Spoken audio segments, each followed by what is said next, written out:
Kehidupan manusia pada saat ini sungguh berbeda dari rencana awal yang Tuhan tetapkan. Saat Tuhan menciptakan manusia, mereka langsung berada di dalam sistem kehidupan di mana mereka tidak perlu bekerja dan menabur untuk makan. Manusia ditetapkan Tuhan untuk berkuasa dan memerintah di atas muka bumi ini. Saat ini manusia terus berjuang untuk hidup. Mereka yang berjuang dengan keras dan tekun tidak hanya beroleh makan, tapi juga memperoleh kekayaan. Mereka yang biasa-biasa saja dalam berjuang memperoleh hasil yang juga biasa-biasa saja. Mereka yang tidak mempunyai kemampuan apapun akan menjadi miskin dan sulit untuk melanjutkan kehidupan yang layak. Itulah kondisi sistem jahat yang sedang dibangun oleh si jahat pada saat ini. Kitab Kejadian 1 ayat 26-28 mencatat, berfirmanlah Allah, baiklah kita menjadikan manusia menurut gambar dan rupa kita, supaya mereka berkuasa atas ikan-ikan di laut dan burung-burung di udara, dan atas ternak, dan atas seluruh bumi, dan atas segala binatang melata yang merayap di bumi.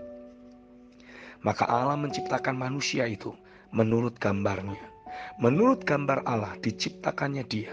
Laki-laki dan perempuan diciptakannya mereka. Allah memberkati mereka, lalu Allah berfirman kepada mereka, beranak cuculah dan bertambah banyak. Penuhilah bumi dan taklukkanlah itu. Berkuasalah atas ikan-ikan di laut dan burung-burung di udara dan atas segala binatang yang merayap di bumi. Kebanyakan kita berpikir Adam dan Hawa menjadi tukang kebun atau petani yang pekerjaannya menabur benih, mengelola tanah, merawat tanaman, lalu menuai hasilnya. Apa yang kita pikirkan tersebut tidak ditulis dalam Alkitab. Berbeda sekali dengan tujuan Tuhan. Ia berkata, berkuasalah, penuhi dan taklukkanlah bumi. Artinya Tuhan memposisikan manusia sebagai penguasa dan kepanjangan tangan Tuhan di atas muka bumi ini. Apa yang Tuhan ingin lakukan, itu juga yang harusnya Adam dan Hawa lakukan. Apa yang manusia dengar dari Tuhan, itu juga yang manusia katakan. Tapi Tuhan tidak pernah mau memaksa. Semua itu harus dilakukan karena dasar mengasihi Tuhan saja. Contohnya seperti Yesus. Dia adalah contoh dari manusia yang Tuhan kehendaki. Catatan dalam Yohanes 5 ayat yang ke-19 mencatat, maka Yesus menjawab mereka katanya, aku berkata kepadamu, sesungguhnya anak tidak dapat mengerjakan sesuatu dari dirinya sendiri, jikalau tidak ia melihat Bapa mengerjakannya. Sebab apa yang dikerjakan Bapa, itu juga yang dikerjakan anak. Yohanes 5 ayat yang ke-20, sebab Bapa mengasihi anak, dan ia menunjukkan kepadanya segala sesuatu yang dikerjakannya sendiri. Bahkan ia akan menunjukkan kepadanya pekerjaan-pekerjaan yang lebih besar lagi daripada pekerjaan itu, sehingga kamu menjadi heran. Yohanes 5 ayat yang ke-36 mencatat, tetapi aku mempunyai suatu kesaksian yang lebih penting daripada kesaksian Yohanes, yaitu segala pekerjaan yang diserahkan Bapa kepadaku supaya aku melaksanakannya. Pekerjaan itu juga yang akan kukerjakan sekarang, dan itulah yang memberi kesaksian tentang aku, bahwa Bapa yang mengutus aku. Yohanes 14 ayat yang ke-31. Tetapi supaya dunia tahu bahwa aku mengasihi Bapa, dan bahwa aku melakukan segala sesuatu seperti yang diperintahkan Bapa kepadaku. Bangunlah, marilah kita pergi dari sini. Dari perenungan ini saya mendapati, tidak sekalipun Tuhan menciptakan manusia untuk mencari makan demi melangsungkan kehidupannya sendiri.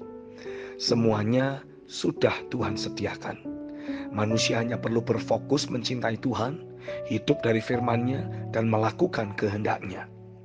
Walaupun dunia ini terus membuat kita sibuk mengejar kebutuhan hidup dan uang, kita harus tetap terarah kepada kehendak-Nya saja. Jangan terjebak dengan sistem dunia ini. Dan yang terutama, teruslah melekat kepadanya. Karena tanpa kehidupan yang melekat kepadanya, maka kita tidak akan bisa mengetahui isi hati dan rencananya. Injil Yohanes 15 ayat 4-5 mencatat, tinggallah di dalam aku, dan aku di dalam kamu. Sama seperti ranting tidak dapat berbuah dari dirinya sendiri, kalau ia tidak tinggal pada pokok anggur. Demikian juga, kamu tidak berbuah jikalau kamu tidak tinggal di dalam aku. Akulah pokok anggur, dan kamulah ranting-rantingnya. Barang siapa tinggal di dalam aku dan aku di dalam dia, ia berbuah banyak. Sebab di luar aku, kamu tidak dapat berbuat apa-apa. Inilah esensi kehidupan kita yang sebenarnya, melekat kepadanya. Hidup dalam realita hadiratnya saja. Jika kita melekat kepadanya dan hidup dari firman-Nya, maka hidup kita pasti akan melakukan kehendaknya di atas muka bumi ini. Apa yang telah direncanakan Tuhan pasti akan tergenapi melalui hidup kita. Amin.